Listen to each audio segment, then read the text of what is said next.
Mam, si unirudishie do yangu inanikopesha. Ile 200 yangu inanikopesha last week. Sumekula chama mam. Sasa umeamua turudishane pesa ambayo kila mtu amekopa. Kila mtu pesa ambayo kila mtu amedai mwingine. Si hivyo ndio umeamua Musa?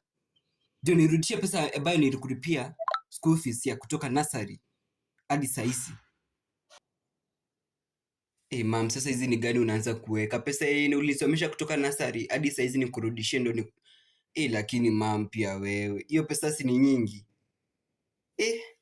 Hata beta sasa ikae sasa.